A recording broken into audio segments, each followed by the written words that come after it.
And hello, everybody. Welcome to another edition of Double Cross Radio, coming to you live from the state of Jefferson, or the Jefferson Republic, or Jefferson, whatever, if whatever that's going to be. I think we would prefer it be the Jefferson Republic. And I'm joined tonight by my co-host Drew Lamb. Hello, hey, Drew. Chuck, how's it going? It's going pretty well, other than I stumbled through the introduction. Well, we kind of skidded into the show. Yeah. I just barely got us connected by the end of the bumper there. Sorry. Yeah, well, it worked. No one, if we hadn't told you, you wouldn't know. Yeah, we were carrying on with the show before we were even on air. Yeah, we don't have any, excuse me, we don't have any guests tonight. And. Well, yes, we do. Excuse me. You're right, Drew. I made an error right off the bat. Later in the show, about 8:30, 8:40, we're going to have Miner David Everest, on to talk about his ongoing lawsuits against people that are trying to restrict his ability to make a living on his mining claim, on his legal mining claim. So that's coming up. But in the meantime, we thought we'd bring everybody up to date on some local things and maybe a few worldwide things that are going on. There's quite a bit this week in the local issues that I think it'd be interesting radio. So I think devoting most of the show to that will be pretty productive. I thought we could start off with the proposed gun ban in Ashland, Oregon. For those of you who are not in this area, Ashland is about 12 miles to the south of Medford, where Drew and I live. In fact, that's where Drew's farm is located. And Ashland is sometimes around here is lovingly referred to as the People's Republic of Ashland. They kind of have a different way of thinking things. They are really, a lot of the people that live there are believers in government. They think that you can mold society and people's behaviors to your every whim just by making a law, and people will just automatically obey. And probably to some extent they're correct, but there's a lot of people who won't, and they don't seem to ever take that into consideration. But they have they had this gun ban proposed, and they say it would to make Ashland streets safer. Well, it's not exactly a ban on firearms per se. If what it would do, it would create a law that's similar to what Portland has and a few other Oregon cities. It would enable the city of Ashland to restrict loaded open carry of firearms, and also what these folks who call themselves, I believe, Citizens for a Safe Ashland, they also propose a ban on loaded magazines as well.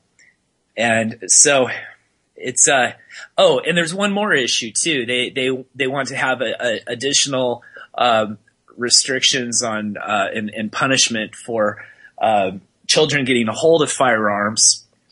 And so there would be additional laws that would control how you can store your firearms, which is absolutely unconstitutional. So, trigger locks, right? What's that? Trigger locks, mandatory, and things like that. Yeah, I can't remember the specifics of what they're proposing. It's completely outrageous, and the Oregon Firearms Federation, otherwise known as OFF, will sue them if they pass that, from what I've heard. So there's been some public testimony. I think they've got a group that's studying the situation, trying to figure out how big of a problem it is in Ashland, with crazy people with guns just shooting around, I mean, really, the problem that we have in Ashland is with people trying to decapitate other people with swords, and knives. Which actually has happened, and there's yeah. I can't remember the last time there was a shooting fatality in Ashland. No, and actually after the Grubbs murder, they still haven't figured out who did it. They think they found the murder weapon in Talent a few months ago, which was some kind of makeshift axe. It was made out of an old saw blade. But people were pretty freaked out after that happened. I was was very unnerved by it, and I started regularly packing my pistol because this person's still at large, and Grubbs was murdered not too far away from one of my businesses, and a lot of people in our building and customers were very afraid to go out to their cars after it got dark, and so I just give people armed escorts to their cars in the evening, and everybody seemed to be very appreciative of that. So, another thing with this proposed additional Ashland gun control, or whatever you want to call it, it would also restrict how you transport your firearm, which would mean that you can't transport your firearm while it's loaded either, because it's technically in public, even though it's in your vehicle. And it would give law enforcement officers the ability to search your firearm, search your person to see if you had a loaded firearm or if you had a loaded magazine. All of this is very dangerous. It's all unconstitutional. It'll cause a lot of problems. And our friend Open Carry USMC gave a wonderful presentation to the Ashland City Council in defense of the Second Amendment, and laid out what the repercussions would be of such a ridiculous law. One thing with the police having the ability to search people that are openly carrying a firearm, it creates a very dangerous situation. You don't want to mess with your firearm. You don't. It's in your holster. You leave it there. And so if police are disarming people, they're really creating a dangerous situation. When you're messing around with a firearm, that's when it could accidentally go off. That's when you could have a negligent discharge, is what it's called. And so you don't want that sort of thing happening. And then you're stopping people without cause. They're not committing a crime, but you're stopping them to check and see if they are committing a crime. They have to have RAS, reasonable, articulable suspicion that you are engaged in a crime before they can stop you and detain you and, ask for your identification, search your property, that sort of thing. But if you're just walking around with a firearm, you aren't committing a crime, and if you're just walking around. Now, I've talked about this before. If you're running out of a bank with your firearm in your hand and a bag in your other hand and money is spilling out of it, well, that's reasonable suspicion. They should probably stop and or even if somebody heard a gunshot and you're seen carrying a gun, sure, in your hand. I mean, not in a holster, in your hand. Or no, that'd be some. Or even if it was in a holster, that'd be a reason to check you out to see if you were the person. Maybe they did it. Reasonable suspicion. I think we'd all agree. But without any crime or any gunshots, stopping and searching someone, there's no reasonable suspicion. Now, there's another group that calls themselves the Citizens for a Really Safe Ashland, and they want to take things a little bit further. So they want to protect the children primarily, and they really want to protect the children from us. So they want to ban things like kitchen knives, scissors, I think it was chainsaws, over 2 inches or 3 inches in length. Bathtubs, lots of dangerous things out there. And so, yeah. And I think that, because maybe somebody who's trained in martial arts, their hands are considered weapons. They should probably be decapitated. I mean, or their hands should be removed. What's they call that? They should just be cut off at the wrists because it's a weapon. Yeah, I've got special training. That would include me. Yeah, and plus, they know how to use their feet as weapons, so they probably should be cut off below the knee. They should cut off their legs. Yeah, that would make the children safer. I'd rather not have to suffer that. Well, yeah, I'd rather you didn't either. But I mean, you can go to whatever extreme you want to. The basic fact is, people are much more likely to die at the hands of police than they are any other way is in terms of a criminal act. Police kill more people than have died since 9/11. The police have killed far more people in this country than died at 9/11. It's just a horrible statistic. Yeah, possibly more soldiers that have been killed in Iraq. Yeah. So go ahead. Anyway, I'll just say this is Ashland. I just want you to know that anywhere you've tried this kind of legislation, whether it be Chicago or Washington D.C. or Australia, gun crime has skyrocketed. Because once the criminals know that everybody is disarmed, they have a huge advantage, and they feel very safe in approaching any target as long as they have their gun with them. And there aren't enough police to protect you. Trust me. So that's all I had on the gun restrictions. Yeah, well, so what people can do if they care about this topic in Ashland, they can weigh in. Write a letter, send an email to the city council, attend some meetings. You can even go and openly carry. Marked Guardian and Open Carry USMC have done that recently.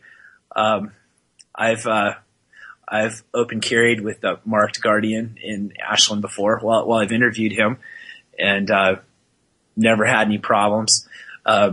Well, one time I was with Marked Guardian, we did have a weird issue, and it was after the Sandy Hook incident, and so attitudes have been different since then, I've noticed. And so where we'd have people, this one guy bothered us and caused a scene that really was weird. It was something I hadn't seen before, and Marked Guardian hadn't seen somebody act like that before either. Most people just leave you alone, and a lot of times if you're just carrying a pistol, people don't even notice. I mean, they do notice if you have an AR-15 slung over your back, and people pay attention, and they look, but you could be walking down the sidewalk like that and people don't freak out. Usually you get a thumbs up or something, you get some support, or people just don't say anything at all. But, when I've walked with, Marked Guardian, people didn't avoid us on the sidewalk. People with children didn't freak out. Police were cordial and, didn't cause us any problems. And so, I mean, really, the Citizens for a Safe Ashland are just trying to find a solution for a problem that doesn't exist. It's not a problem, and they're gonna create one by making people less safe. I mean, just the other night, when I walked out of my shop, I turned and there were three guys standing in the dark right near my driveway, and I couldn't see what they were doing or anything, and it was just poorly lit. Three guys just standing there in the dark. It was just some teenagers talking. They didn't cause me any trouble, but I didn't know straight away. And so, that's why you want to be able to have the ability to carry a firearm for self-defense, to protect yourself, if you so desire. I mean, there's lots of ways to protect yourself, but that's one of the best ones, especially if you're small, if you're kind of weak or handicapped. It levels the playing field in a lot of ways, and so that's just one of the reasons why you should be able to openly carry a loaded firearm. And I should point out, just in case Open Carry or Marked Guardian are listening to this, if you had a concealed carry permit, you'd be exempted from these laws. So that was one of the outs right there. But then you're asking permission from the sheriff, to do something that is really a right. Yes, and there's a decision something was published today on the decision down in San Diego. It's kind of like the Heller decision in D.C., and there's another one before that in Washington, D.C., or after that in Chicago, excuse me. And I got to read a little bit about the Puerta decision or something like this, and it's basically a gun right thing. And we're going to have a future show on this. There's some fascinating history about this and the court decisions that are surrounding it. It's really a lot of things that I hadn't really put together prior to this time. They're new stuff, and they were awesome. Awesome things to realize that because this is states really don't. Most of the time, the states through the 10th Amendment, 9th and 10th Amendment, they have the ability, or they should have the ability to make their own laws and order. But there are certain things that they don't have, and this is one of the things that's in the Constitution that they don't have any say so on, and so they can't trump out of the. So they have to follow the dictates of the United States, the decentralized government, per se, and they really can't make laws like this. They will lose in court every time, and it's going to cost the taxpayers of Ashland a fortune. Medford is spending about $21 million on a new police facility, which is we're going to talk about that in a little bit. Ashland, you're going to think $21 million is cheap. If you get sued on this, it's going to cost you more than that just for your lawyer fees. I don't know how much lawyers charge for going to the Supreme Court, but I imagine it's well over $1,000 an hour by now. It was $500 an hour back in the Clinton administration, and it's probably way, way, way up there. And I'm talking, these guys are going to be working overtime to log as many hours on this as they can for their little thing they're going to say before the Supreme Court. So you're going to have huge monster bills. And they're going to have a staff of lawyers. It won't just be one. So Ashland, unless you want your tax bills to skyrocket, you don't have near the population Medford has, and it's going to cost us about extra. Well, I don't know, with interest, I'm not sure exactly how much we have to pay, but they're going to they've already raised all the utility fees to pay for this without a vote of the people, which is, we'll get into this later. But watch out, Ashland. Okay. Another thing that was a local incident that happened, but it was about a worldwide event, and that was the anti-TPP rally, which I attended and spoke at this past weekend and Saturday. Because of the inclement weather, it was moved to the Medford Library, and we weren't able to really have it for as long as we wanted to have it because there was another group had to come in at 12 o'clock. So we were a little bit restricted in what we could say. I didn't get to say everything that was in my speech, but I got out. But the people who spoke before me, Eric Dubin and Dennis Linthicum and Herb, I forgot Herb's last name. He's a wonderful guy. Herb Rothschild. Herb Rothschild, that's right. He's with Peace House. Yeah. And I want to tell you, Herb Rothschild and Dennis Linthicum come from about as polar opposite views as you could imagine, but they're united on this issue. And that kind of should give you some pause for make your heart soar a little bit, because they see that this is a real infringement on the basic freedoms that give us, the ability to do everything we do in our life. And it's a horrible, horrible, treaty. And they have all sorts of things about it that are bad. Now, just so that this is something, like I say, it applies to everybody. Everybody in the United States, probably everybody in the world, eventually. But it's most of the nations in the Pacific Rim have signed on to it. Not all of them. A lot of them don't want to have anything to do with it because they know it's not a free trade treaty. First of all, you don't need a treaty for free trade. And so we know that they've already abused the English language there. And that's probably our first indication that something's wrong with this treaty. They've told us in an indirect way that they're hiding something from us by lying to us by calling it a free trade treaty. There's actually very little of it. It's about trade. There's many chapters on environmental issues and labor laws and union things and intellectual property laws, and only a little tiny bit has been leaked out to WikiLeaks, and most of that was on intellectual property laws, which is what I spoke on. So I got to read that as I was doing my research for the speech, and one of the things that really just hit me like a punch in the stomach was this one sentence. it says that criminal sanctions will be brought against anyone infringing on a copyright without commercial motivation. Now, this is very vague about what infringing on a copyright without commercial motivation is, but if you want to take it to an extreme, and I think that if you give them that kind of room, they will take it to an extreme. We've seen that over and over again in the courts in the United States. Let's say that I purchase a CD on iTunes,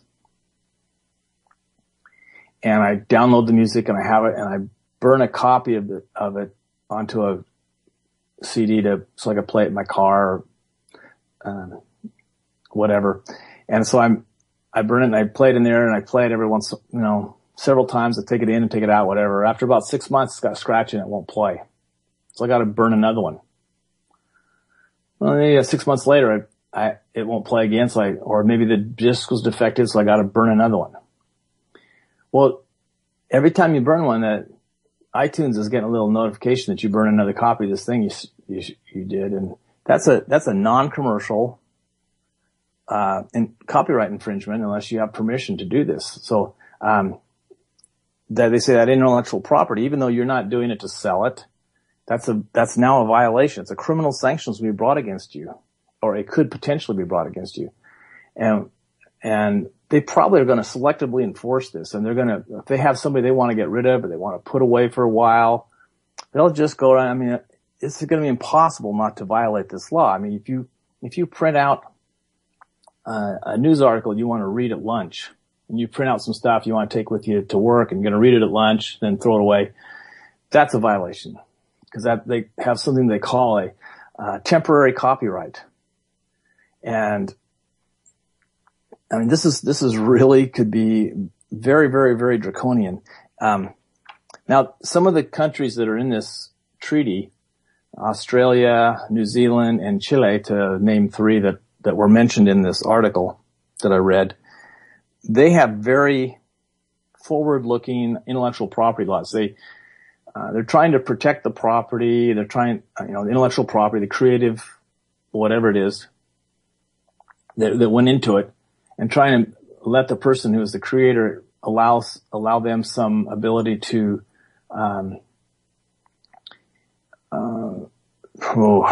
let's say this, they're going to allow them the ability to, be compensated for their creation without tying up the marketplace and with, all these restrictions and added costs and regulation. I mean, it costs a lot to go out and to figure out if people are violating these laws. That's why I can't see that they could ever be fully enforced. It would be highly unlikely that it would ever get to that point.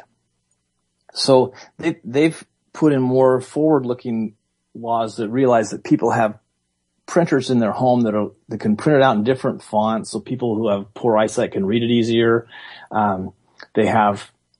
People might want to keep something for a while. They might want to have a hard copy because they may not be able to find it again, and they realize that they're not depriving anybody of any money. They went to the site, they saw the ads, they read it, and they realize that those are not infringements. And they have more what you call forward-looking laws, and they have shorter term limits for copyrights and patents, and all those are going to just vanish, and they're going to force everybody to adopt basically the American intellectual property laws, which are pretty draconian. They're not very good, really, compared to these others, and they're really hindering development. They're one of the things that I think has driven a lot of businesses overseas, along with taxation and regulations. But it's still another part of that equation. A lot of you that are listeners, you probably remember something called SOPA, Stop Online Piracy Act, which was defeated because it was so ridiculous. It wasn't really about stopping piracy. It was about stopping anybody who ever copied anything. If you just copied and pasted something, even if you wrote it, you're going to have to prove that you're the original writer and you had permission to copy your own stuff or something. It's that crappy. Well, almost everything from SOPA has been put into this treaty, the TPP, and along with in this one chapter on intellectual property rights. And this chapter probably amounts to less than 5% of the total treaty. And there's over 20 chapters, and this was just one chapter, and it was about 93 pages just on intellectual property stuff. And I don't think it was complete. I think it was just an outline. It wasn't the total written laws. It's kind of like Obamacare. It was, they just had a general directive of so-and-so will determine this. And so, well, what's going to happen if this passes? And there's a good chance it could. For a while they were trying to get fast track status for it, which meant that there would be no deliberation. They'd just have an up or down vote and no one would even know what's in it.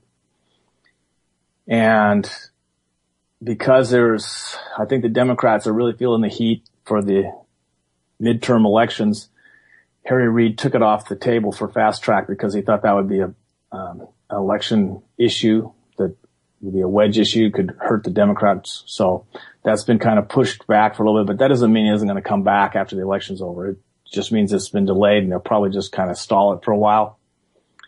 And elections will be over in November.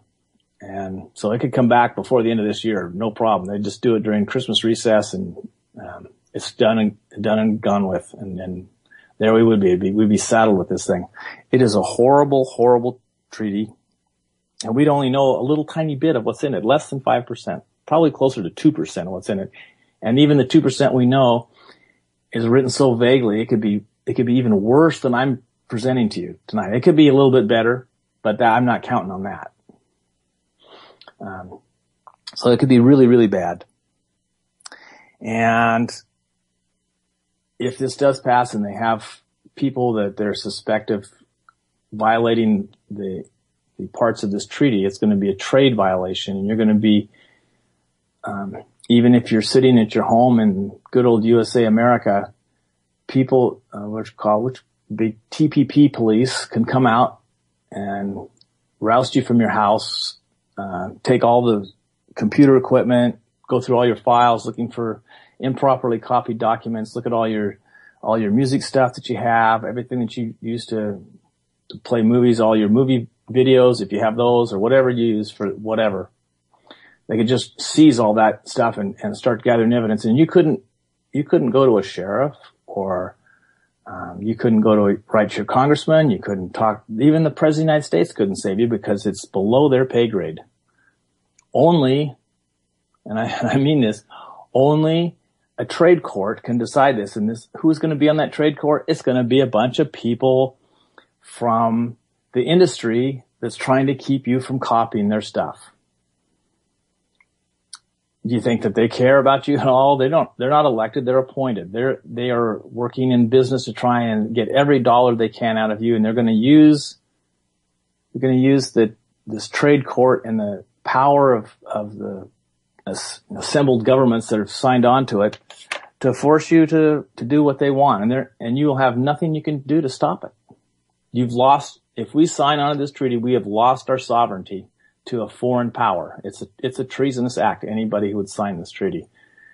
Even bringing it before the Senate, I think, is an act of treason in my mind. That was the TPP rally, the anti-TPP rally, and I see Liberty Gals here. She was there along with Colorblind Justice and like I said, the Dennis Linthicum, who's running for Congress in the 2nd Congressional District of Oregon, was there, and he gave an outstanding speech. It wasn't partisan at all. He was just talking about basic things like, we want to be free, and we want to vote for things that make us freer, and we want to vote against things that limit our freedom. And this is something that's going to limit our freedom a lot. And he was right. Eric Dubin talked a lot about the loss of sovereignty. Herb Rothschild talked about the fact that this has got people who are all the way across the political spectrum and from whatever you want to call them, whatever label you want to call them, there's people in every label, I guess. So I don't know, in every hole that you can stuff somebody, there's somebody there that's saying, hey, this isn't a good deal. The only people that this will benefit will be the very, very rich people who own the multinational corporations, and they'll be able to force their products on every market in every country around the world. pretty much like they've done here. And so, anyway, that was it for the anti-TPP rally. There was a pretty good crowd there. It was about, I think there was over 50 people. There were some empty chairs, so I'm not sure. There's some people behind me. I'm not sure how many there were. It could have been a little less than that. It could have been a little more. I know we were supposed to leave 20 chairs when we left, and it seemed like we picked up a lot of chairs. So I think that's probably a pretty good estimate. And that's what my estimate is based on. So, if you guys, no matter where you are, just start, and if you write a letter to your congressman, and that's good. They open them and somebody reads it. It probably won't be your congressman, but they keep track of how many people write in favor of something, against something. And so that's one thing that you can do to help stop this. Another thing you can do is you can call. Calls get through to somebody who's fairly high. They're supposed to take calls. It's probably like the person that opens the mail. But once again, they get feedback, and if they get, 100 to 1 calls against this thing, they're going to start saying that this is a death knell. We have to kill it now. And I want you to know that if you ask your congressman or your senator what's in this treaty, they don't know. It is so secret that they don't even tell them what's in it. Just a little bit that's been leaked out. That's the only information we have, and it's horrible. And if there's any more that ever comes out, I'm sure it's going to be horrible too. This is not anything you have to do that you have to hide this much and you have to lie about what it's about.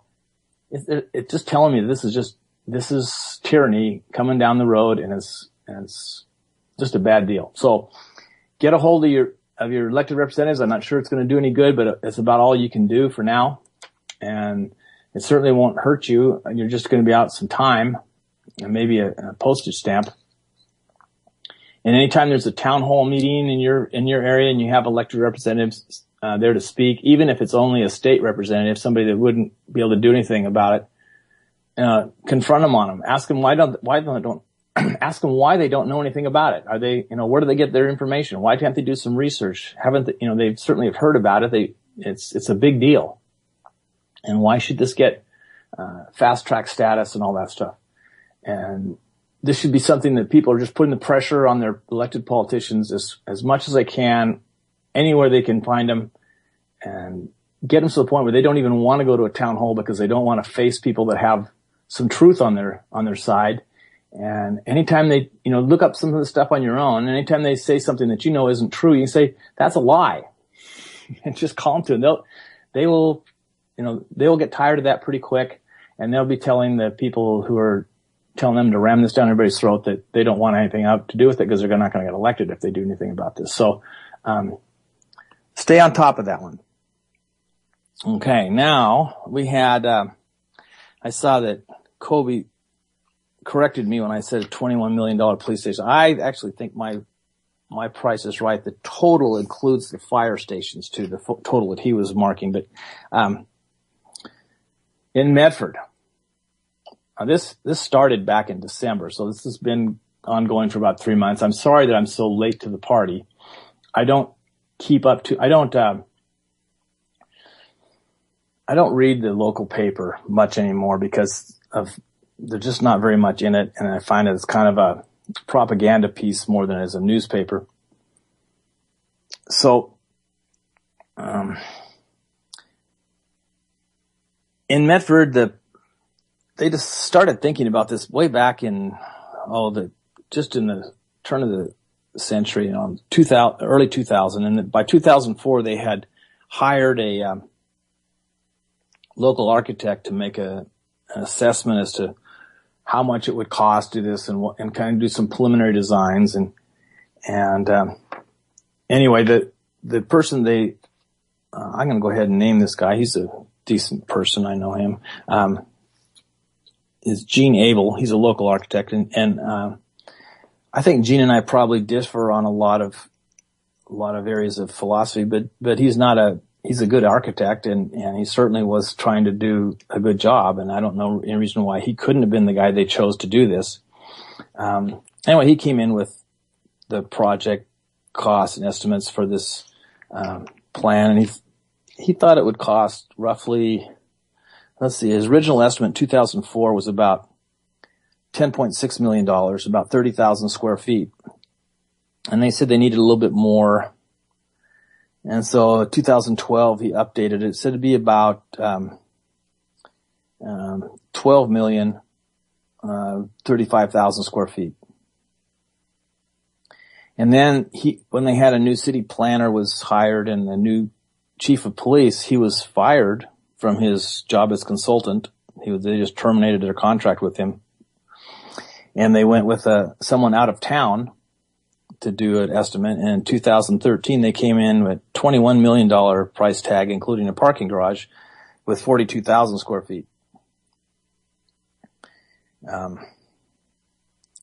So, the price just went up and up and up. Now, there's a couple of ways you can look at this, that this is really showing you the true inflation that's going on. Or it could be that, this next group that they have, that they wanted to do this, they are padding their bill. Architects and consultants, they get a percentage of the total cost of something. So it's in their best interest to try and make it as high as they can without getting it too high so it doesn't get accepted, because then they get kind of shut out. They only get their consulting fee. But the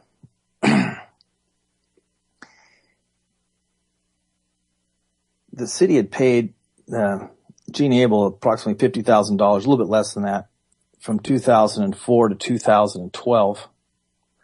And in 2013, they paid this McKinsey group almost $38,000. So it seems like they just got out the checkbook and figured these guys they're a big high pressure place. They have offices in Portland, Vancouver, and Seattle. That's Vancouver, Washington, by the way.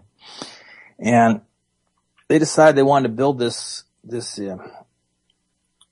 monstrously big police station. And the reason they want to do it, or they're rationalizing it, is it's, and I'll quote from let's see if I get the right quote here. This is the new police chief, Tim George. By the way, I shouldn't say that. Tim George, he says, "We've been in this temporary police station." Now right there, he lied.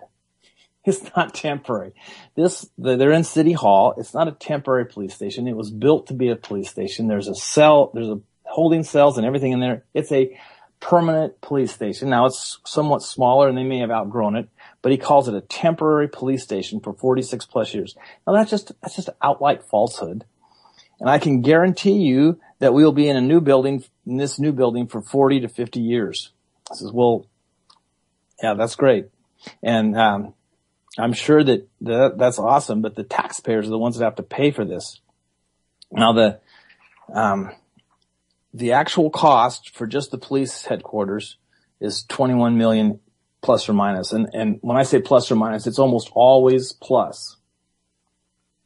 When they come out with the plus or minus figure, I've never seen it go lower than they estimate. It always goes higher, and there's always cost overruns, and there's always changes, and it costs a lot of money. Anyway, Gene Abel, he questioned the need for the parking structure, which is part of this, is added $6 million to the project. And, that accounts for a lot of the difference in cost between his estimate and their estimate. So it shows you he was, just doing what they asked him for, and these other people talked him into a parking structure. And the police really like that, because now they're going to be able to load their cars in the safety of this garage. They won't have to do it on the street where citizens can see them putting whatever they put in their car.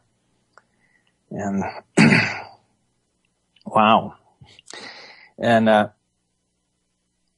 one of our esteemed or somewhat non-esteemed council members, I guess you'd call him, Daniel Bunn. Now, he happens to be one of the GOP people here. He's a Republican on the city council. And just in case any of you still are suffering from a delusion, the Republicans stand for smaller government and less government spending.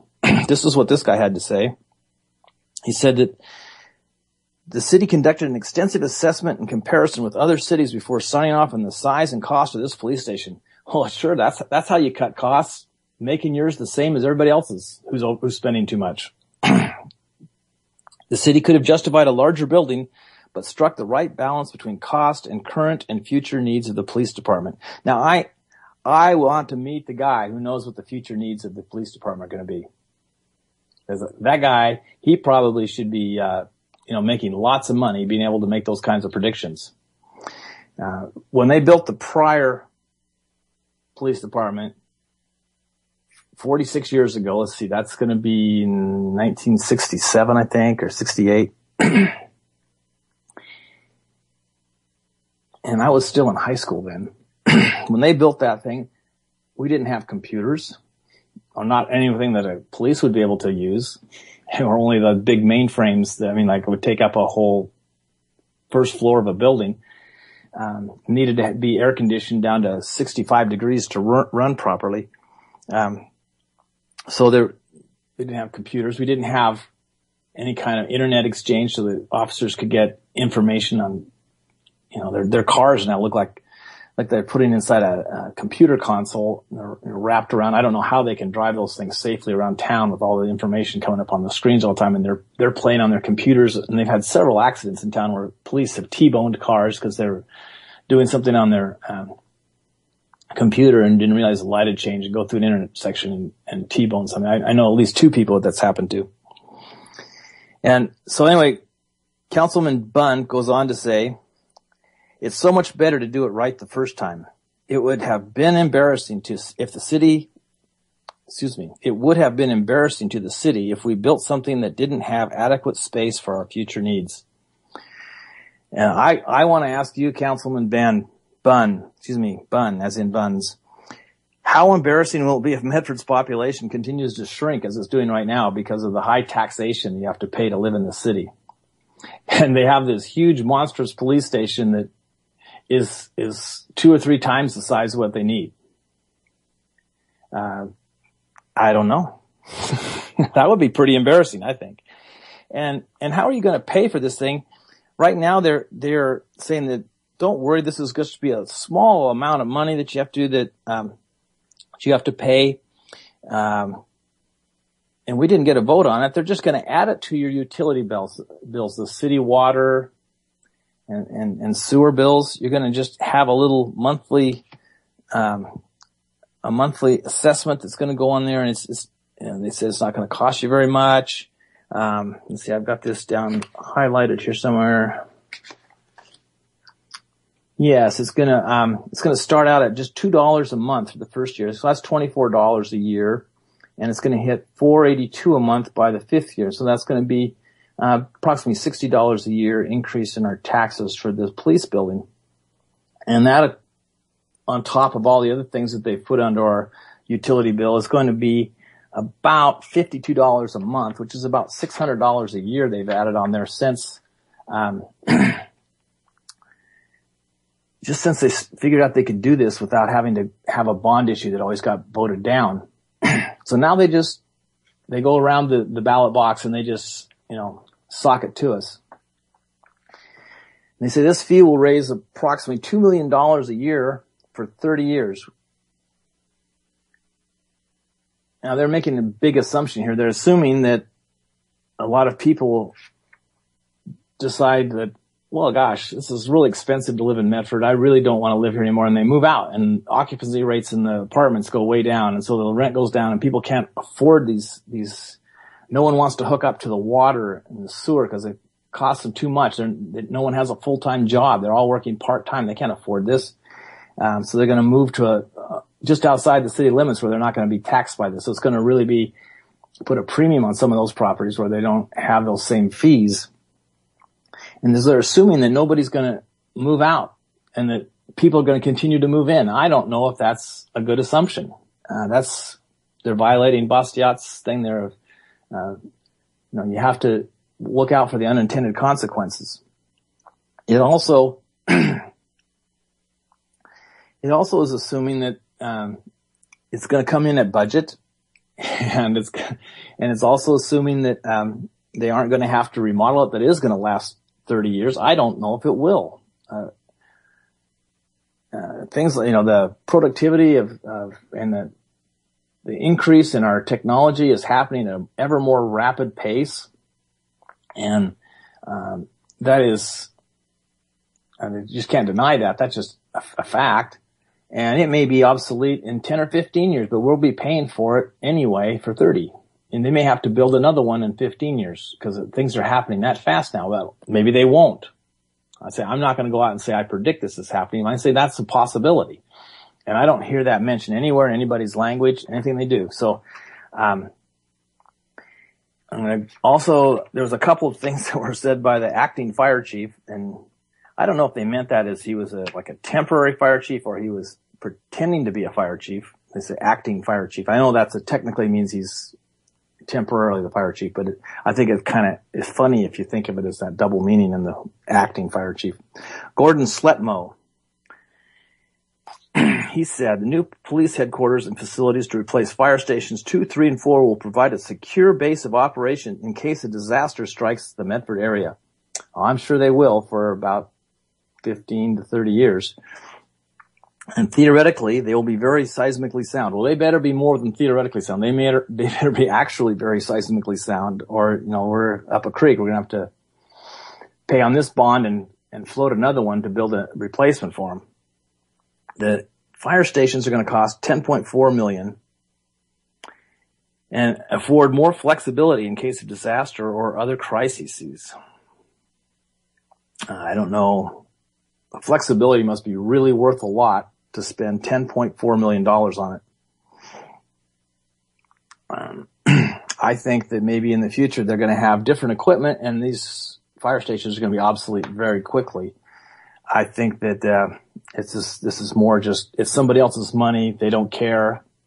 Let's spend it. We'll have nice shiny stuff for a couple of years. Who cares if it's going to be a albatross around people's neck or an anchor chain around their neck for the next 30 years? Sletmo went on to say, the overarching desire is the safety of our employees. And what he didn't have, and this got left off his quote, but in the back of his mind, he was saying, as long as I don't have to pay for it. So, City of Medford, you guys are really bad economists. You are really, this is taking $36 million out of our economy to build something that'll produce nothing. Now you could do almost anything with $36 million and produce an income or get a return on investment. But the return on this investment is it's going to replace existing stuff that's already there that works. This is really not, and we're doing this in the middle of the worst economic times since the Great Depression, and it may even exceed the Great Depression. This is really, really, really bad thinking. And I hope that, City of Medford, comes to their senses, but I think it's too late. They've already broken ground and they're doing this. They've already started spending the money. So, we should have been involved this a little bit sooner. I apologize that we didn't get out with this sooner, but, I tell you that the people that are apologizing for this or are trying to rationalize it, maybe you should, question whether you want to vote for them in the future elections, because I don't think they have your back at all. They're committed to somebody else. Okay, so we're running a little behind schedule, but we had 3 pretty good subjects so far. That's the next thing. And for those of you who don't live in this area, I hope this is really entertaining for you, because to see how small town politics is, it's really funny. These people are they're practicing to be big time politics people, and they have that in mind, and learning how to spend other people's money, I think, is kind of their apprenticeship. Okay, so there's a local teacher strike. The teachers and the school district have been trying to come down to a decision on what to do about their contract, which expired last April, almost a year ago. And they went through negotiations for, 6, 7 months, 8 months, 7 months. 7 months. And they moved closer together, but they finally reached an impasse, in November, and the school district gave them a final offer.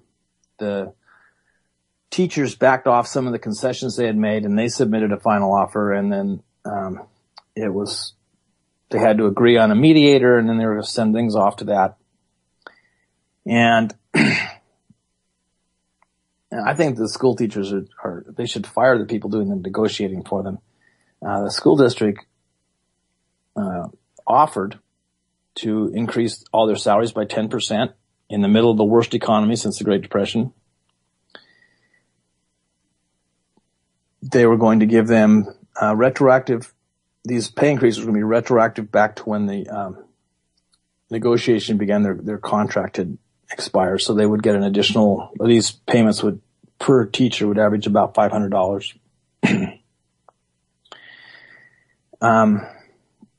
Now, at this point, the teachers do not pay into their own retirement system.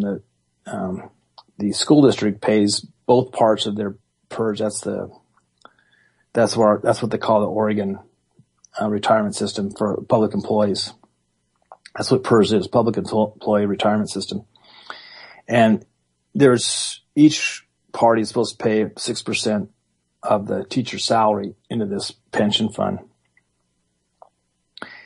And the school district's been paying the whole thing for a while, and it's bankrupting the school districts. They have to get out of this policy, and so they wanted to change that. And the school district also pays for their teacher health insurance, which is it's between $1,000 and $1,100 per month. We'll say $1,150 on the average. And the school district up till now has been paying, as an early retirement benefit, has been paying the insurance benefits for up to 8 years for qualifying teachers who retire by the age of 62. So if you retire at age 62, they'll pay for your insurance till you're 70, even though you don't work there anymore. So that's pretty good. Again, that $1,050 stipend for your insurance every month without working. That's got to be one of the best deals since sliced bread. And in order to justify this, the school board wanted to have the learning time for students increased by 3%, while the cost of pay and benefits for the average teacher increased about 12% over 3 years. They figured that asking for them to be in class 3% more of the time would be reasonable. So anyway, the teachers and the school district, they went on strike. They submitted to an arbitrator. The teachers didn't like the arbitrator's decision, so they went on strike February 6th, which was last Thursday. And so now they're on strike, and one of the first things that's happened is the school district closed schools for Thursday, Friday, Monday, and I believe they had them come back to school on Tuesday, the 11th. So they were closed for 3 days while they hired and trained substitutes. And I'm not sure exactly how many they hired and trained. It's somewhere between 200 and 300. And because these substitutes are not on all the different other payments that the teachers were on, the school district is thinking they're going to save between $57,000 and $100,000 every day the teachers are on strike. Now, that sounds like a pretty good deal, but I got to thinking, well, wait a minute. I question your calculations here. In Oregon, because we have a stupid centrally planned and controlled education department. School districts are paid, and individual schools are actually paid by the student attendance. If you don't, they're not going to pay you for students that are on the rolls but never show up. So, they're paid per student per day, and parents who are seeing that now their students their children are being taught by substitutes who may or may not be good, may want to homeschool, or, which would be my choice, or unschool, which would be better. That'd be Dana Martin's choice, or, transfer to a nearby district. There's several school districts that kind of surround Medford. There's, Eagle Point, Central Point. There's even some rural ones in Butte Falls, Prospect, Ashland has an extremely good public school system as a public schools go, that's probably one of the best in the state. So they could easily transfer to one of those schools, if they maybe had a business in the area or whatever. But there's a real good case for this, that people are going to say, well, I'm fed up with this. Or maybe some people who are teachers have their children in the Medford school system. They're not going to want their kids going to school if they're on strike. That's kind of, hurting them. So they didn't, and they're doing these calculations about how much money they're going to save. They didn't do any kind of calculations of what are they going to do if their attendance suddenly falls. Well, guess what? Attendance is down 50% on Tuesday and Wednesday of this week. So that means your revenues that are coming from the state are going to be reduced by about 50%. Or at least that part of it which relates to the number of warm bodies you have warming a seat. I think that the people in this school district are so dumb. I don't know what business they have teaching children. I mean, they can't even figure this stuff out. This has gotta be, I'm really, when I was reading this today, I was just laughing. This is so comical. They're very serious. They get up there and they say what they're going to say, and they think they're saving this money, but it's going to work out. They're going to lose. I think they're probably losing about $150,000 to $200,000 a day with this, keeping the schools running, because they're not going to have any kids in the seats. Okay. Now the teachers, of course, they want more, and I just wanted to let everybody know just exactly how well compensated these teachers are. And because we see signs all over town, and I let behind every one of those signs is a teacher working in that house, in that household where has that sign out there. They're bumper stickers. They put, they say we support our teachers. Well, in the School District 549C, presently they work 171 days out of the year. And several of those days are in-service days. In this contract, the school district wanted to extend that to 176 days. And I don't think that 176 classroom days, and I don't know if that included in-service days or not. So I can't speak to that, but we'll just say it was covering 176 days.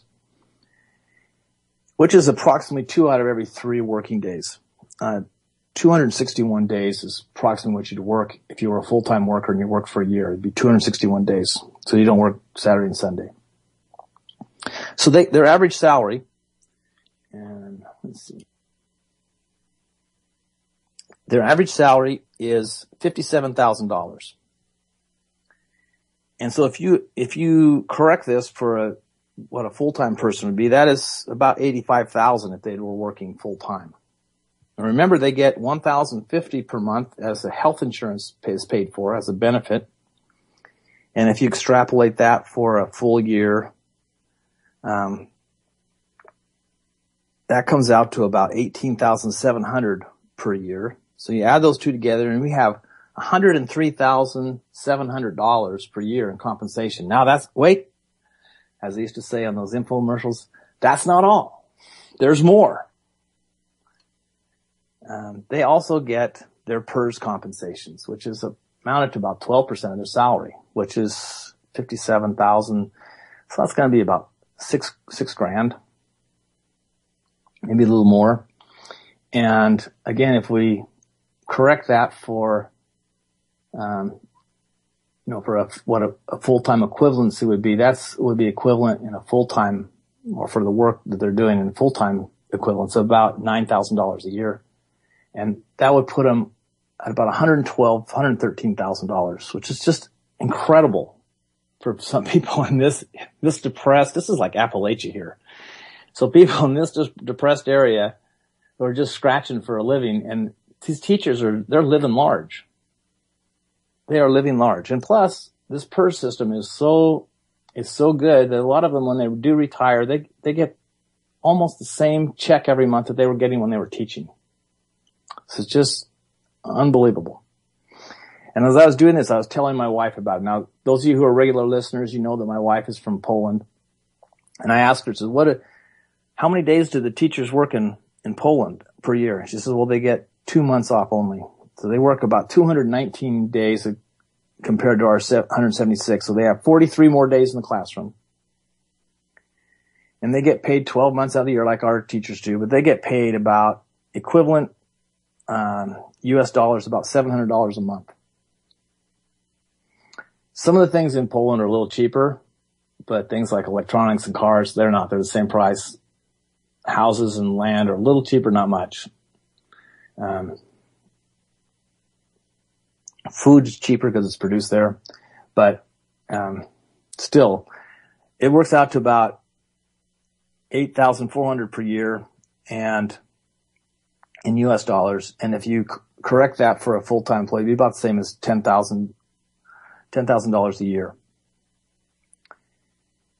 And so you think, well, you kind of get what you pay for. We're paying our teachers $112,000 a year in Medford. They should be like off the charts with performance testing and any kind of competition between students. No. Students from every country in Poland and most of the countries, every industry, we finished dead last among industrialized countries in any kind of school competition in the United States. And let me tell you that the kids in Medford might be slightly above average, but not much, if any. They're probably average. So they would be, they wouldn't be as good as the ones that are being sent overseas to compete against the European kids. And they get their ass kicked every year. So we're paying all this money to teachers. They have a $57 million payroll every year for teacher salaries in the school district. And we're not getting our money's worth as it is. I think they should be cutting teachers' salaries. This is a depression we're in. Our economy sucks, and they want to take more money out of our state and out of our county and out of our city and out of our school district for a failing public school system. And I think that's just unconscionable, and it shows how lacking in economic knowledge these people are. I told you the one simple thing that they forgot to take into account, and that's you don't get paid if you have empty classrooms. They have 50% of their students are gone; they're missing. So that's one to keep an eye on. But I predict because the state likes to have those public employees because they tend to vote for the people that vote for more statism because they're watching their own back. And, my ex-wife, she'd always say, well, we have to vote for this because it's good for our family. And I would say, but it's, going down to the bank and stealing money could be good for our family. It doesn't mean it's right. So yeah, Drew just wrote in here in our chat. I think the property taxpayers should strike. I think we should. We'll bring this up towards the end. I have an excellent op-ed that was written by a young man named Ben Smith that we posted in our Facebook page earlier in the week, and I wanted to read parts of that if we had time today. And we might. So that was all for the local stuff. I hope you guys were entertained by that, about how small town politics and small town public works projects, from education to police stations, is just phenomenally hilarious. Yeah. So, Drew says you can go 4 years without paying before you get foreclosed. And they, what they do, the school district, if they didn't get money, they know how many places didn't pay their property taxes. They know how much is still owed, and they count that as income, even though they haven't received it. And if they can't make their checks, they just borrow money against it from somebody. I don't know. The state gives them money from somewhere, out of some fund. So it's just, the education system is bankrupting us. That's just another thing that, this makes the stuff that the police station doing seem like it's just nothing, because the 549C is just draining funds like you can't believe out of our local economy. And it'd be different if we had a booming economy, but we don't. We have a lot of empty buildings. We have people that are, the banks are holding a lot of foreclosures still. They release a few every month so they can slowly get them off their books, but it's slow going. And, at the top we still haven't come back to the levels at the peak of the bubble. We're still about 30% down from those levels. That's just a rough estimate. So it's a tough place. There aren't a lot of jobs here that are going. I tell the people where I work, this could go on for another 10 or 15 years. So don't leave this job unless you have another one that you know is better than this one and is going to last, because just having enough money to put food on the table might be what, the difference between you having to move something to another place or, whatever. And you have to really, find ways to do more with less, because it's not going to get better until they stop spending all this money, this public tax money, public works things, and they start putting money back in people's hands. So they'll spend it where it's most needed. We'll start having a market-driven economy instead of an economy that's driven by politicians who know nothing about economics. Okay. Drew, do you have anything to add to all this? Well, I don't see how it could ever get better, actually. I mean, what's going to change?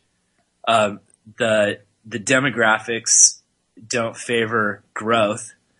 The regulatory environment is driving businesses away. I'd never do business in Medford. I've had nothing but bad experiences with Medford going way back. I fought them over street system development charges way back around 1990. And fortunately I beat them, but they've always been anti small business, pro mega business. And, Lithia got a lot of subsidies to build their brand new shiny building. It looks great when you drive by on the freeway, but they didn't pay for all that. They got a lot of MURA money. MURA stands for Medford Urban Renewal something. Yeah, it's the Medford Urban Renewal Agency. Yeah. Don Burt was, I think he was the first guy in charge of that. He was a good guy. He actually backed me in my fight with the city of Medford and advised me.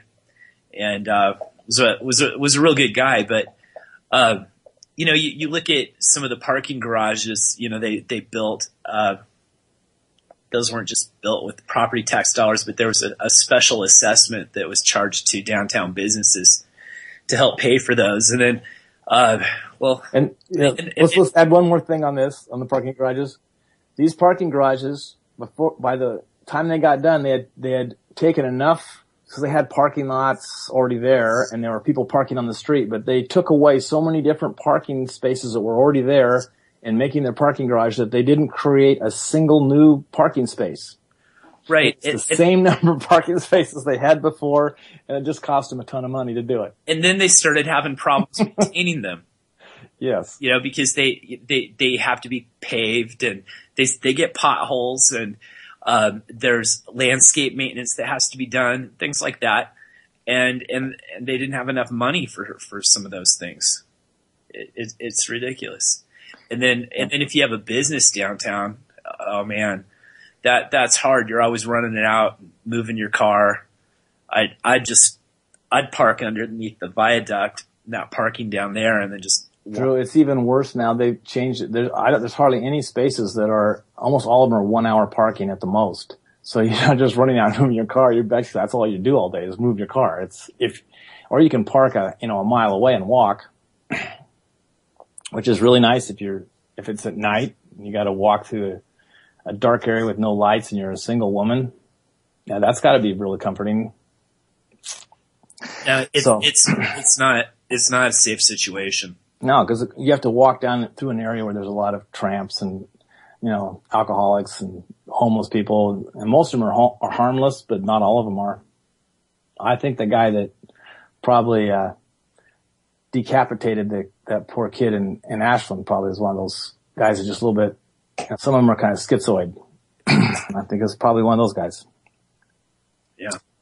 So anyway, I hope that this one gets played for all the statists in the city council and the 549C and school teachers union, and you guys all know that what we think of you. I'm probably not going to have too many friends that are school teachers after this, but and if any of you want to come on and debate this on our show, you're welcome to come on. I just let you know that you're going to lose because you don't have any of the facts on your side at all. This is I can't understand how you guys can justify the excess that you are being paid for just teaching students. I mean, people can homeschool kids in their own home for almost nothing and do a much better job than you get paid for doing, the equivalency of $112,000 a year for teaching a classroom of 25 kids or 30 kids, or if you had crowd, and you're not getting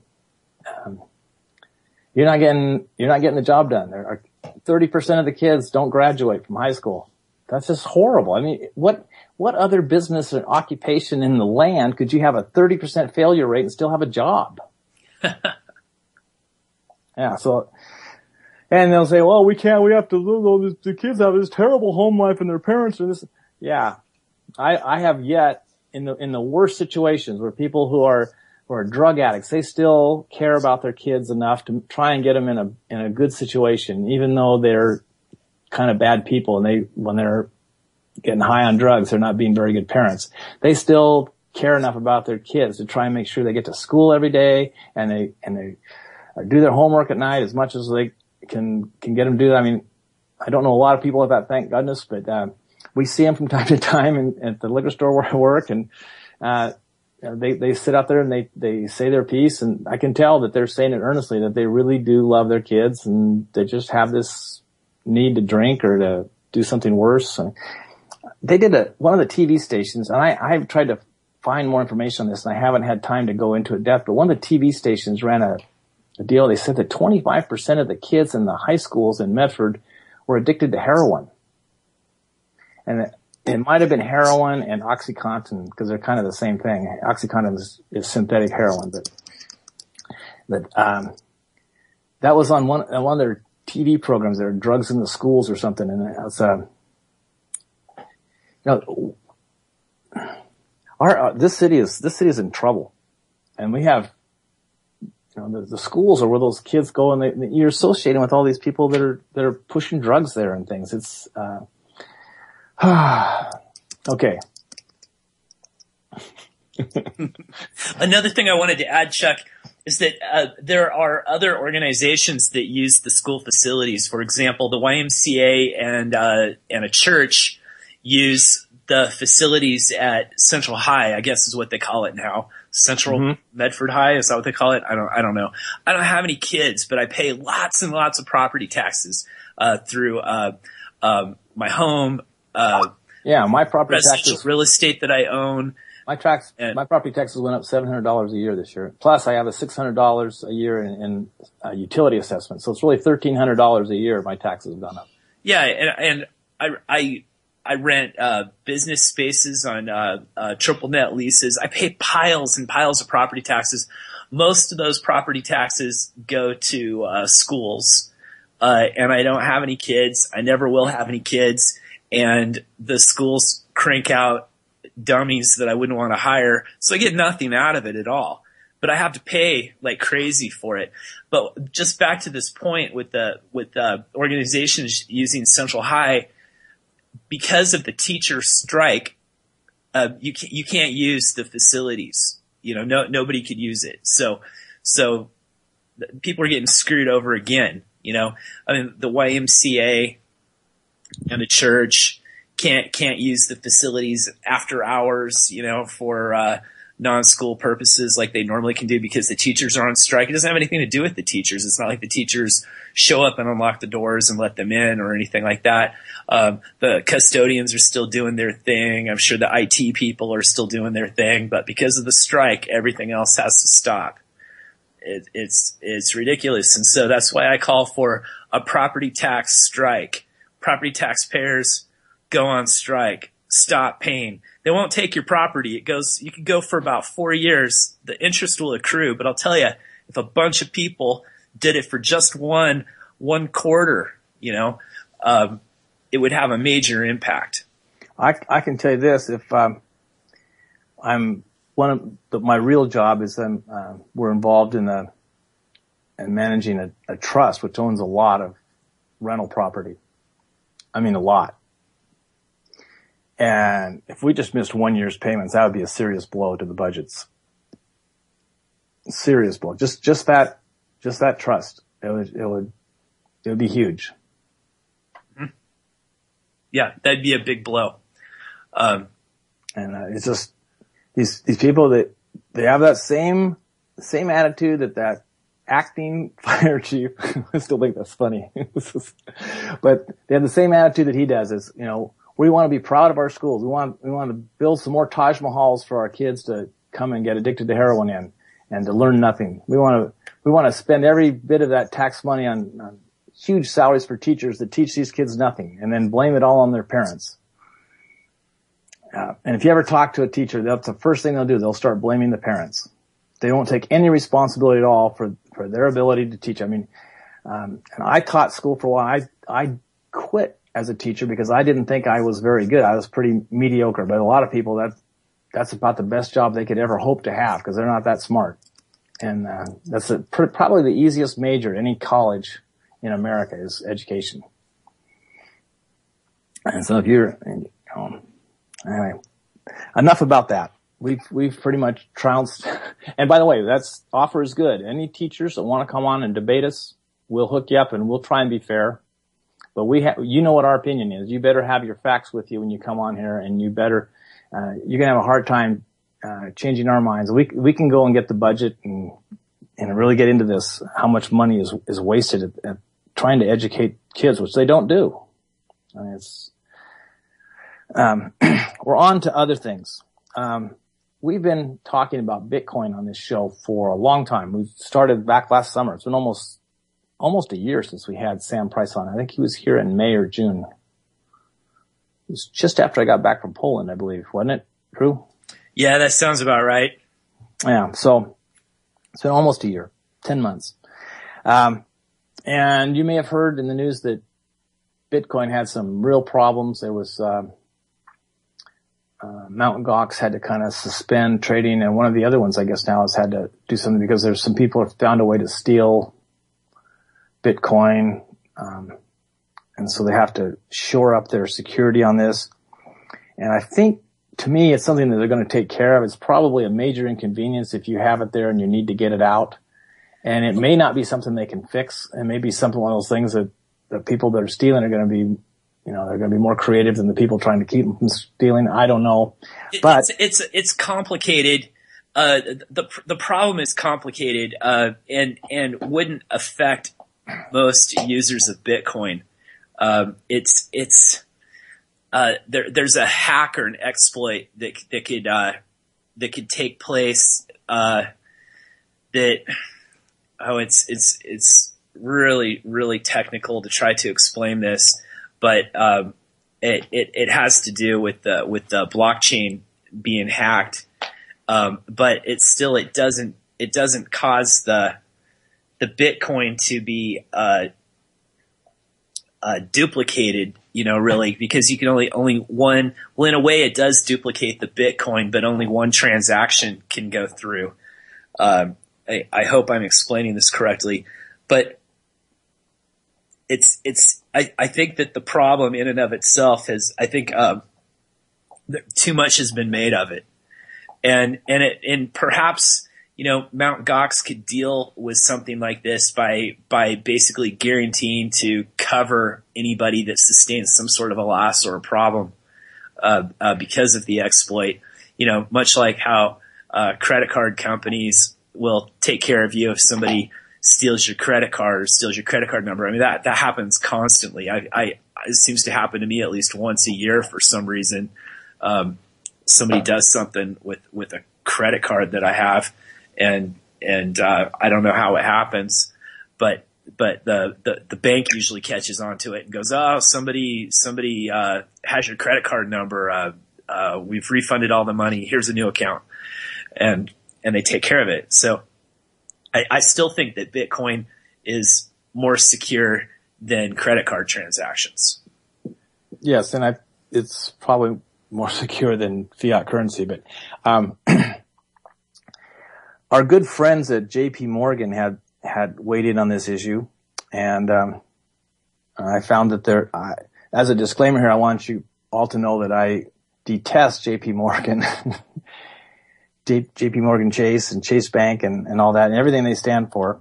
And I thought this was really another thing that's kind of humorous is their assessment of this. And I'm just going to read their statement that they issued. Unlike other asset markets, FX rarely welcomes newcomers for the simple reason that launching a widely used currency traditionally required creating a sovereign or supra-sovereign entity with the central bank to issue the unit and manage its supply over time. Boy, howdy. They've pretty much monopolized the money business for quite a while in the world, and they're not doing a very good job of it. So it's causing all our problems. But back to the letter. Hence the audacity of Bitcoin. It is a stateless, virtual, and peer-to-peer currency, so exists only digitally and is associated with no sovereign, central bank, or bank payment system. It is also incredibly illiquid, which is wrong. That's incredibly liquid. Extremely volatile, which that will go away as more and more people get used to using it, and often caricatured. That could be true. I don't know, but that's a false statement because it is a very liquid thing. It's not hard right now. They may have suspended some of the stuff, but not every exchange is suspended. And I think you can still do what you want to do with Bitcoin. It's whatever. On with the letter.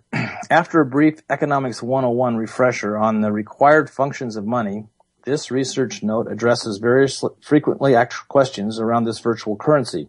What is it? How is it created and transferred? What are its advantages and disadvantages for corporates and investors compared to fiat currencies? Is it a serious contender for a global payment system? And can it prove a more durable long-term than other somewhat fixed supply currencies like gold? And the answer to all those things is, yeah, it's a lot better than fiat currency. Having to trust a bunch of crooks. They go on. At the risk of sounding like a Luddite, Bitcoin looks like an innovation worth limiting exposure to. As a medium of exchange, unit of account, and store of value, it is vastly inferior to fiat currency. And at this point, I was almost laughing and water was coming out my nose. I was laughing so hard. I first read this. Since governments are quite unlikely to accord it the status of legal tender, Bitcoin or other virtual currencies would not reach the scale and scope to render them worthwhile for widespread commerce, payments, or investment. Or, alternatively, banks could just disappear off the face of the earth. And that's because they're going to make them obsolete. This is, back in the Dark Ages in Europe, the Romans had established a Roman Empire, and they had built these roads and these communication systems where they actually had kind of a postal system of sorts, and they could get information from this place to this place, and they they taught Latin, and they brought with them the Catholic Church, and they had priests and monasteries all throughout Europe, and these priests they would go into the villages and they'd find the best and the brightest kids and they'd teach them how to write and how to read, and they would make them scribes and they would transcribe the Bibles and other books that they would want to have transcribed. Very labor-intensive, tedious process, and that knowledge was kind of kept to this very few elite people who could read at that time, as most people couldn't read. And then this thing called the printing press came along, and it just changed everything. Just boom.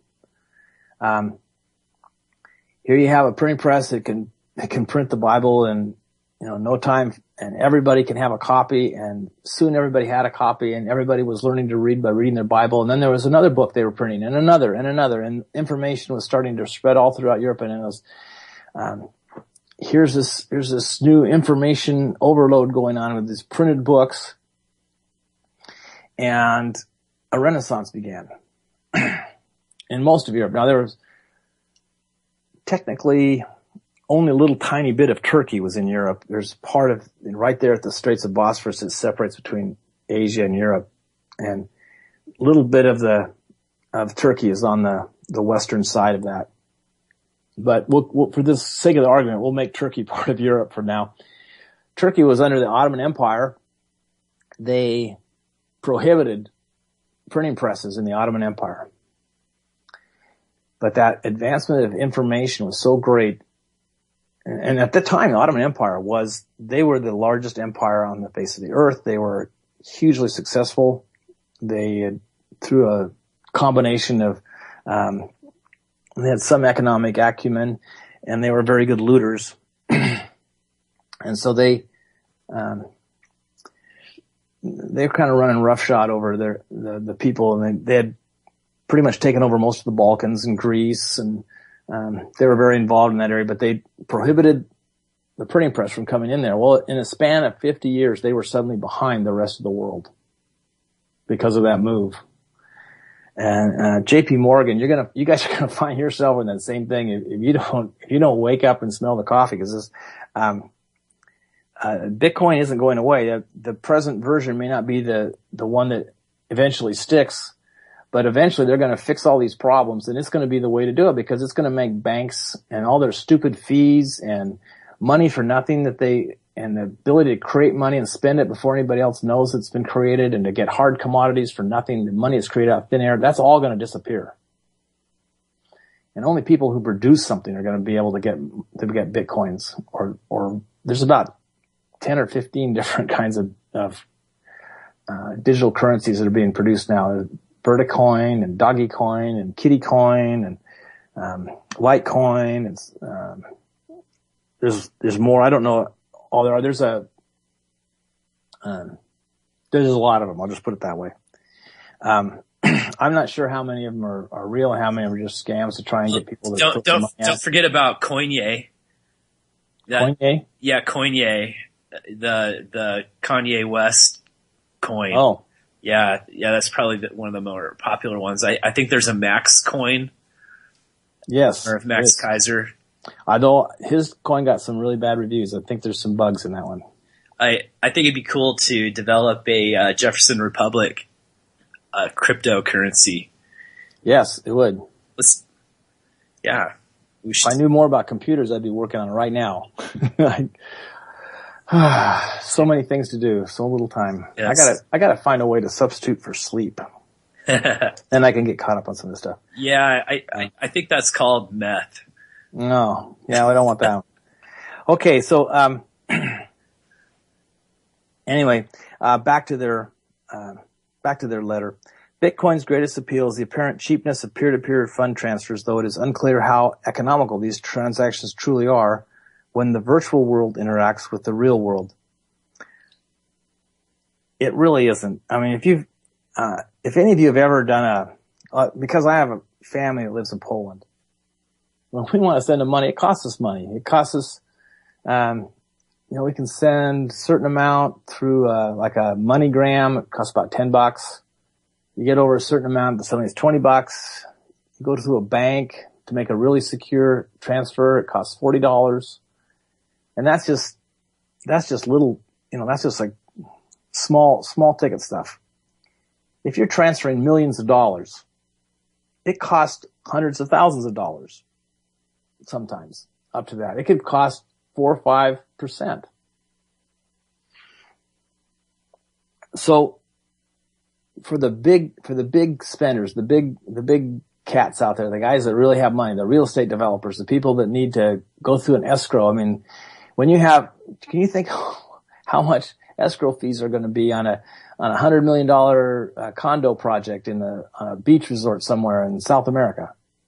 It could be quite excessive, but all that'll disappear because they won't need it. They'll have the Bitcoin, the blockchain will document the event, and both people they'll probably have some legal expenses to hire some lawyers to make sure they write the stuff properly in the blockchain. That'll be minimal compared, and they're actually getting something they're getting a contract for their services that they're paying for. And it's not going to be anywhere near what they'd pay for somebody to sit there and stamp papers and say, yes, these people have signed everything. It'll be a lot more secure, a lot cheaper, a lot more economical. And people aren't going to want to exchange values in fiat currencies of dubious value. I mean, how do you know how much it's worth? They print so much of it in the last 5 years. We have no idea. There are some people out there that say that if we had to, correct the price of gold for all the money that's been created during this recession, depression, whatever you want to call it, that the price would be somewhere around $30,000 an ounce. Now, I don't know if that's true or not, but I mean, that was their estimate. And they had no idea. They said, we don't know how much money is out there. We don't know how much money is in Europe. We don't know how much money is in Asia. We don't know how money is in the Pacific Rim. We don't know how much money is in South America. We don't know how much money is in the Middle East. We don't know. And there's a lot of these foreign countries they're counterfeiting the money, like the central banks aren't counterfeiting it. They're just, I mean, it is, fiat currencies are incredibly, they're incredibly unstable. There's never been a fiat currency that didn't end up going down in flames, ever. So to say that Bitcoin is less secure than fiat currency is really somebody who has never studied history, and though it's just these people, I'm trying to tell you, let everybody know that big bankers, they don't want this stuff because it's the end of the world for them. It's what happened when the printing press came around. All those scribes were out of business. So that's going to be what's going to happen for the JP Morgans of the world. And just boo-hoo. So for corporates, Bitcoin's appeal is twofold, or no low transaction costs from a peer-to-peer payment system, and the potential brand recognition from trialing a new technology. These advantages must be weighed against some extreme illiquidity and volatility, both of which impede risk management. Of course, there is no risk management to worry about with fiat currencies, or is there? Yeah, well, we might be heading into Zimbabwe land any day now. So, what about that risk management? All in all, transaction costs may also be higher once fees from the transferring Bitcoins to fiat currencies are included. Well, what if people don't want to transfer? What if they don't want your worthless fiat currency anymore? And they say, well, we'll take gold or we'll take Bitcoin. We don't want any US dollars. We don't want any Federal Reserve notes. We're not buying debt because that's never going to ever be repaid. This is just worthless. It's not even worth wallpaper.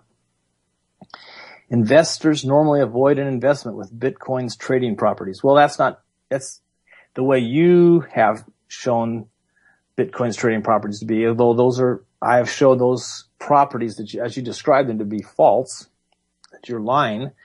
The unit's main investment appeal is its potential long-term price rise due to limited supply, much like some commodities when market balance tightens. And I'll agree with them partly on this. There are some people that say, well, we can get rich. We can buy a bunch of it at 10 cents. And when it gets up to, $1 million, we'll be really wealthy. And some people, that's happened to them. They bought a bunch of it when it was less than $1. And when it got to $1,000, they were multimillionaires. But really the real appeal to me is that this is something that can't be tinkered with by governments, by crooks and central banks. This is something that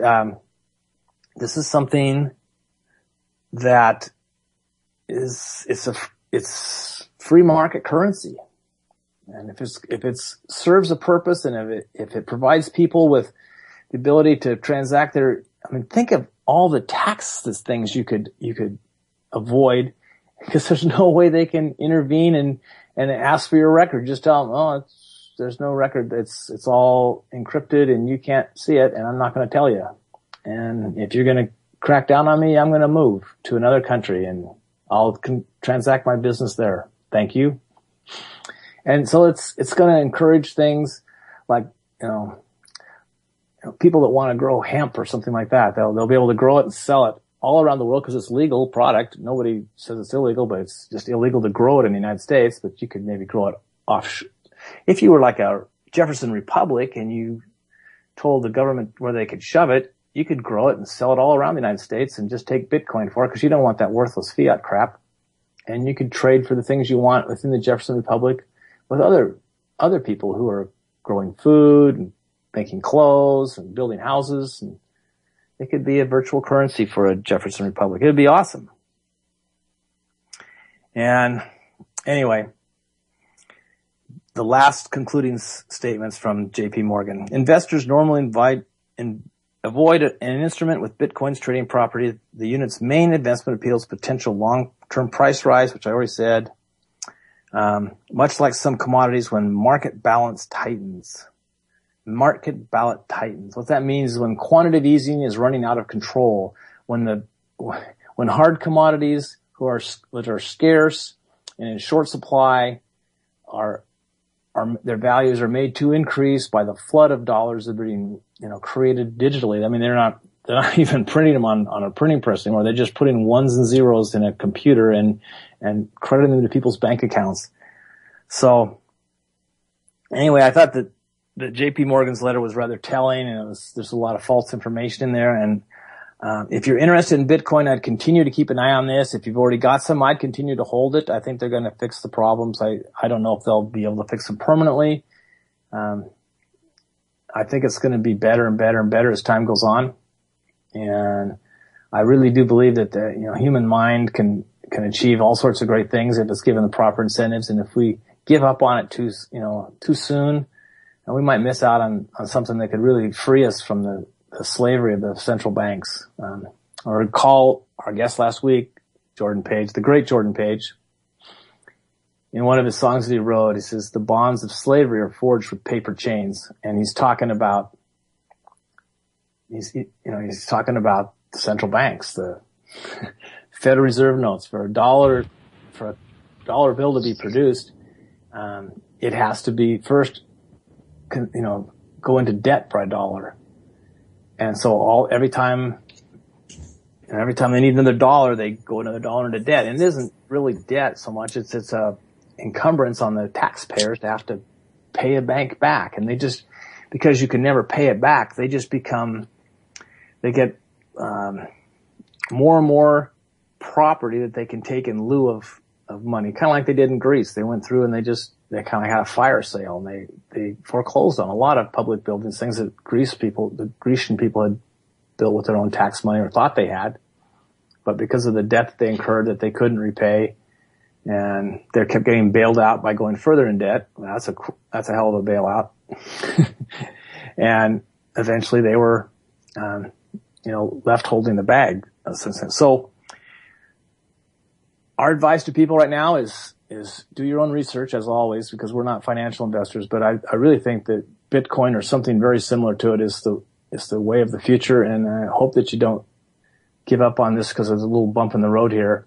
Because I think it's a very minor thing, and I think it's being overblown by the people that are criticizing him, including Alex Jones. I usually agree with Alex Jones, but I think Alex Jones is wrong on this. I don't think he understands that I don't think he's good on the math part. So anyway, yes, and somebody reminded me to pump this. I need to do this, the great Jordan Page. I always have to say the great Jordan Page. He's going to be performing live at the Siskiyou County Fairgrounds in Wairika, California on March 22nd. And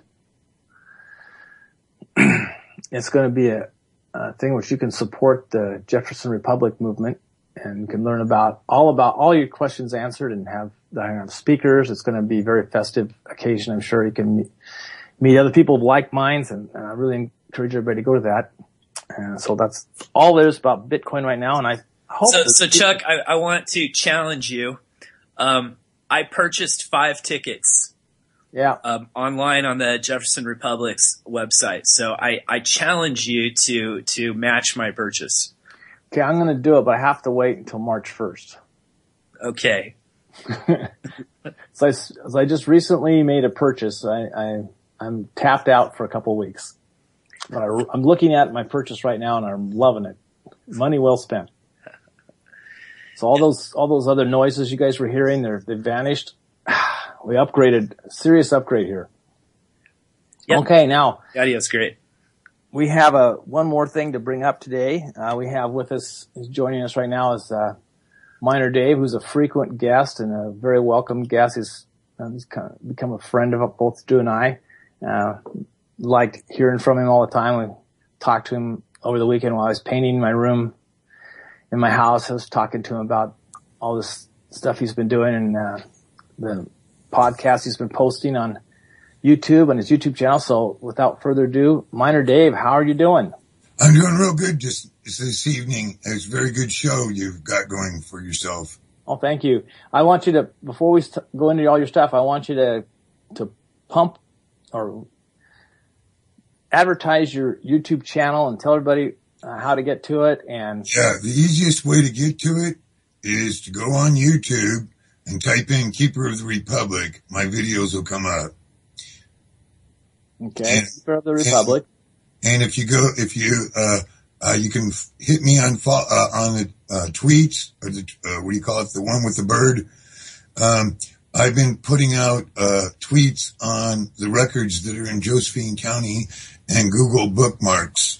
So if you come follow me on Twitter, I can resend those links. And I've already sent them to UCY TV because I signed up last night and retweeted them to them. Oh, excellent.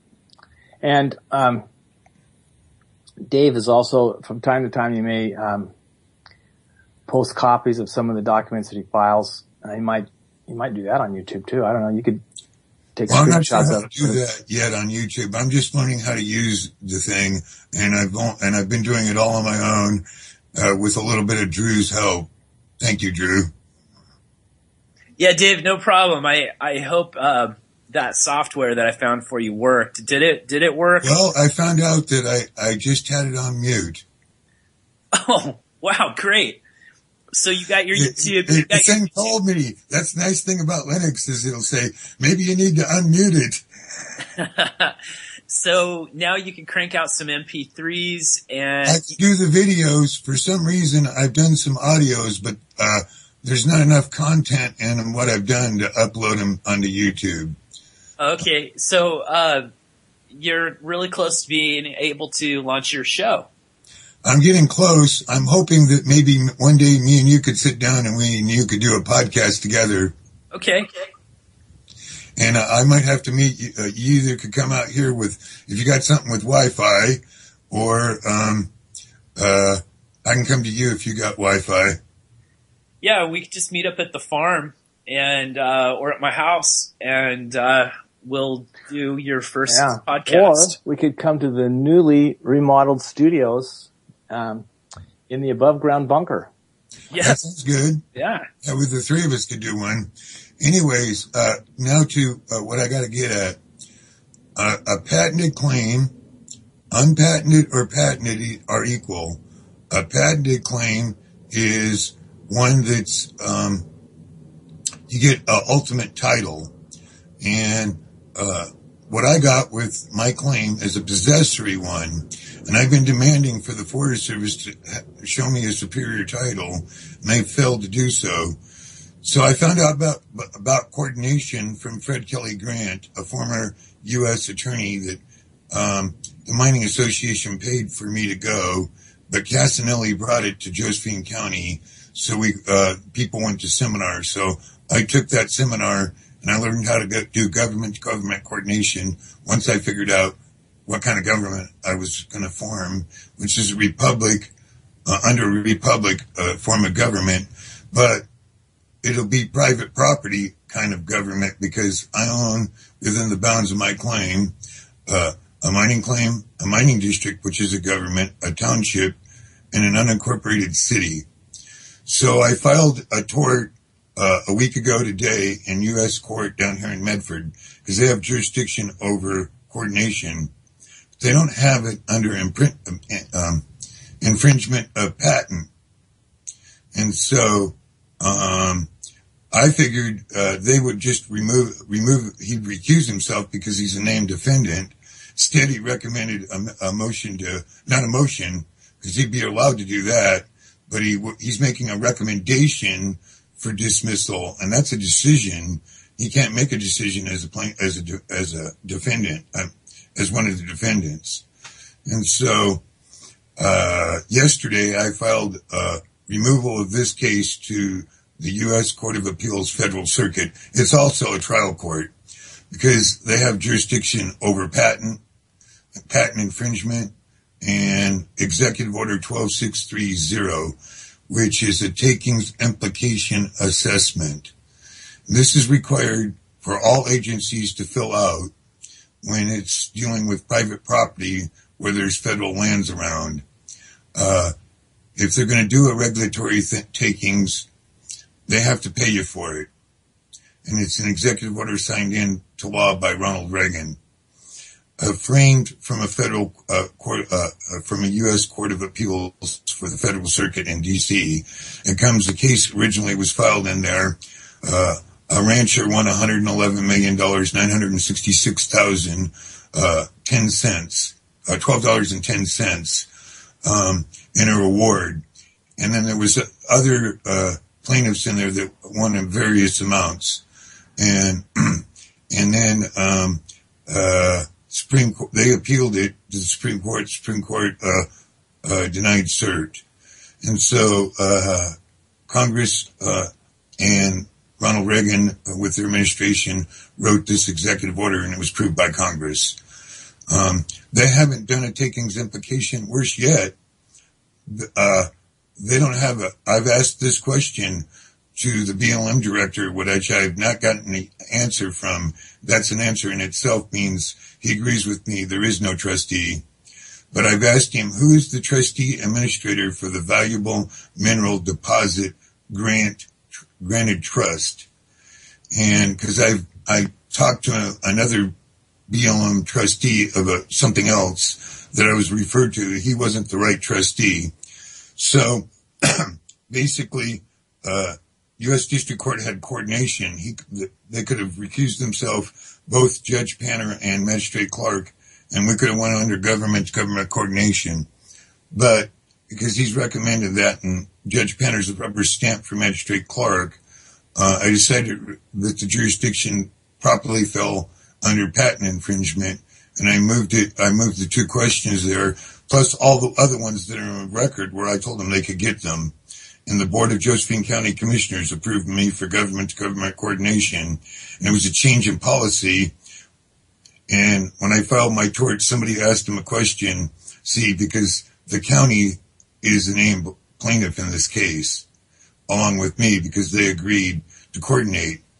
And the Forest Service and the BLM won't coordinate with them. So when Commissioner Hare asked me how he could help me, I told him, approve my hearing minutes as approved for coordination. You do that.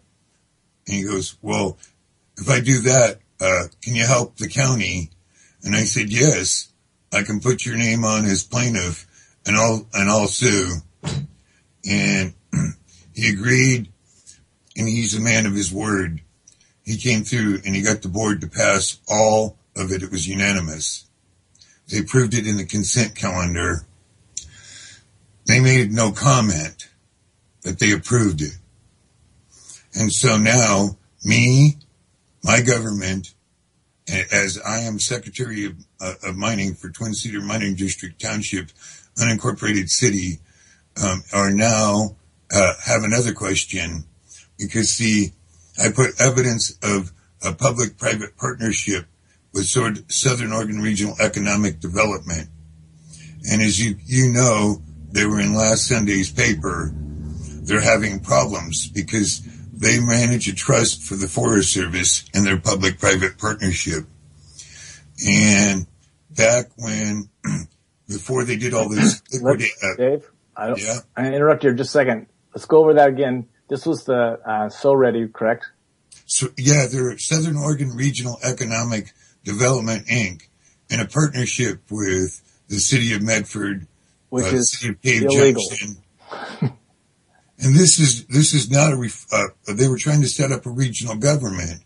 If you look at Grants Pass, they're taking it all the way to Gold Hill to make it an urban area. They plan to densify that whole area under the roadmap to 2050.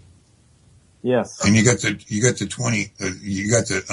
roadmap to 2020, and then you got the roadmap from 2020 to 2050.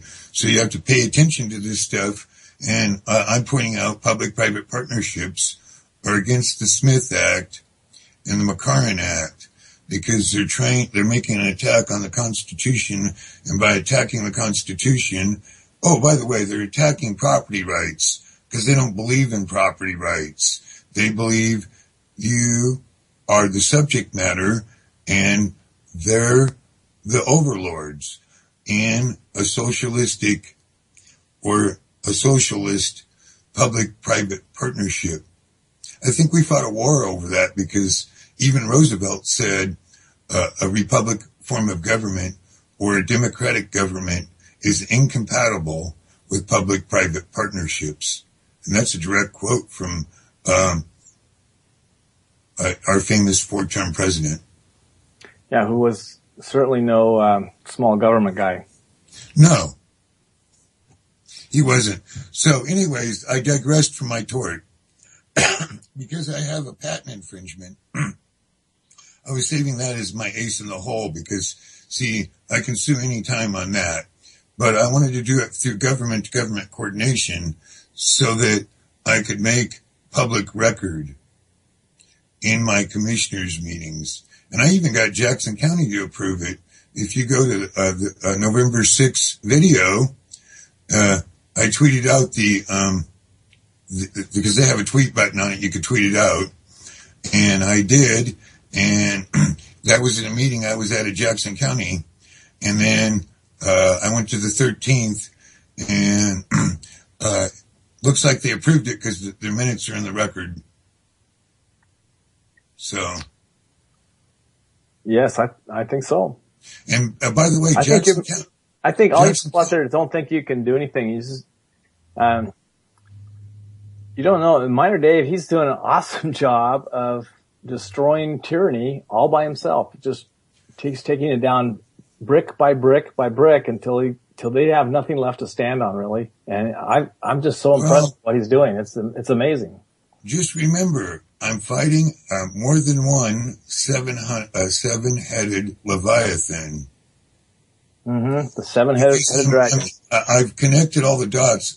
There's actually going to be more because, see, there's several banks involved that's why the John and Jane Does are there, but that are in this public-private partnership. There's about 12 banks and a credit union. They're in the record in Josephine County. They're just not, they just haven't posted those ones. And they probably won't. So, but they're in the record. Well, so where are you going to go from here? You're transferring your I'm asking, they should receive it in the morning. I mailed it on Wednesday. That day doesn't count. It's got a expected delivery date of tomorrow in the morning. So and the process from there would be it would come into the clerk's office. She would pull it out of the envelope. She would run one copy through to their electronic version, and then they would give a copy to the thing. And I don't know what they do with the paper copy anymore. Sometimes they mail it back to me, stamped. So I've had that happen, and then other times I haven't. So it's hard to say. But then they'll assign it to a clerk. Will look at it, and if he thinks there's enough there, he'll set it on a judge's desk, and then they'll start scheduling things. First off, they'll have to assert their jurisdiction over this U.S. District Court as a trial court. And then if they do that and they accept that and they pull this case into that, then I'm writing my notice of directive instructive to my attorney to file a motion to move my criminal case from the Ninth Circuit to the Federal Circuit. And see, because it's a trial court and appellate court, they can hear the appeal on all the cases that were brought forth against me and overturn them if I present my case well enough and I win. This won't be a matter of a jury. This will be a matter of arguments of law, arguments of a duty of trust, and their utter failure to perform. Yes, they have really a malfeasance of it's a centrifuge by ignorance or by purpose of evasion. Mm-hmm. It's one of their violations of their oaths. Yes. Well, I think that you're doing amazing work. You're gosh, I don't know how to subscribe to my channel. Yes, well, everybody should subscribe to his channel, The Keeper of the Republic, on YouTube. And my name is David Everest. It goes out as David Everest. Yeah. But I tagged Keeper of the Republic to it so that you could find me that way. I made it keywords.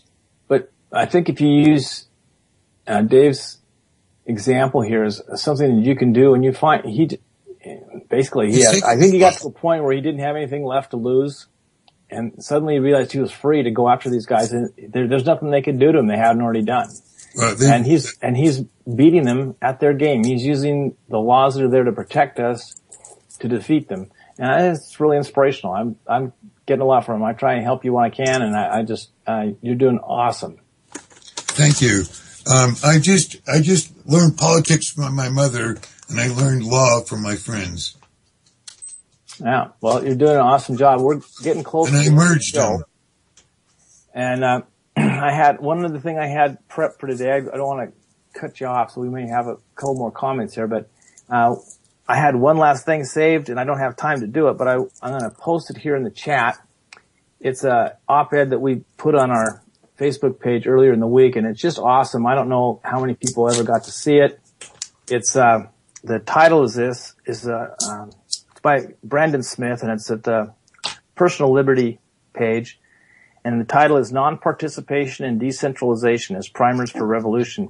And I know that Drew is going to love this. This is just so well written, and it's so well reasoned, and the logic is impeccable, and I've read it a couple times. It really makes me feel good to know that, wow, here's a guy I didn't even know exists. He's a young guy, fairly young guy, and he's just got quite a brain on him.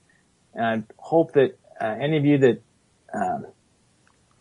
really would want to read something and let you know what this show is about. This editorial or op-ed, whatever that Brandon Smith wrote that's how we see things too, exactly to the T. I couldn't think of anything in there that I disagreed with.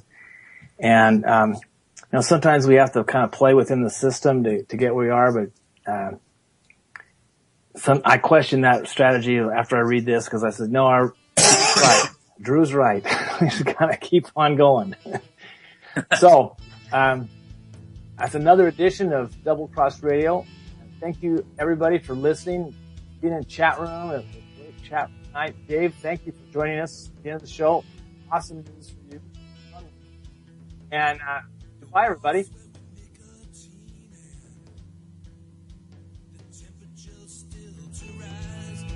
Never